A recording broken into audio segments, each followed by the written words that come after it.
So hello everyone, आज हम देखेंगे इलेक्ट्रोस्टैटिक्स क्या होता है। इलेक्ट्रोस्टैटिक्स का मतलब सिर्फ इलेक्ट्रिसिटी नहीं, स्टैटिक इलेक्ट्रिसिटी है। इलेक्ट्रोस्टैटिक्स दो वर्ड्स को कंबाइन करके बना है, इलेक्ट्रो और स्टैटिक्स। इलेक्ट्रो एक ग्रीक वर्ड से आया है, इलेक्ट्रॉन से, जिसका मतलब होता है इलेक्ट्रिक चार्ज। और स्टैटिक्स का मतलब होता है स्टेशनरी या फिर रेस्ट में। तो the study of stationary electric charge that is charges at rest is called electrostatics. तो जब इलेक्ट्रिक चार्जेस रेस्ट में होते हैं और उनके बीच फोर्स एक्ट करती है, उसे हम इलेक्ट्रोस्टैटिक्स कहते हैं।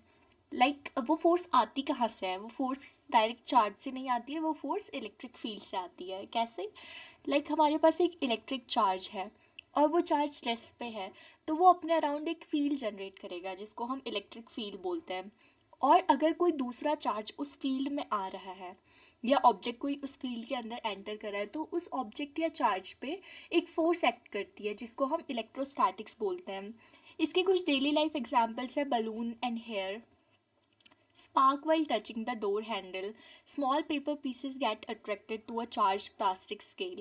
तो ये कुछ डेली लाइफ एग्जांपल्स है, आपने नोटिस भी किया होगा। विंटर्स में क्या होता है, अगर आप किसी के साथ रैंडमली हैंडशेक कर रहे हो या फिर डोर का हैंडल टच कर रहे हो, तो अचानक से एक स्पार्क करंट जैसा फील होता है। वो क्यों होता है? वो ड्यू टू इलेक्ट्रोस्टैटिक्स ही है।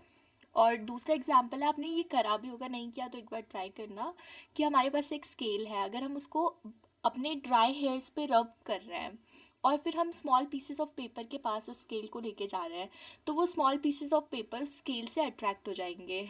तो ये भी एक इलेक्ट्रोस्टैटिक्स का ही एग्जाम्पल है। इसलिए याद रखो, charges at rest plus force is equal to electrostatics. Electrostatics से ही कूलम्स लॉ और इलेक्ट्रिक फील्ड स्टार्ट होता है, जो कि हम अपनी नेक्स्ट वीडियो में देखेंगे। Thank you.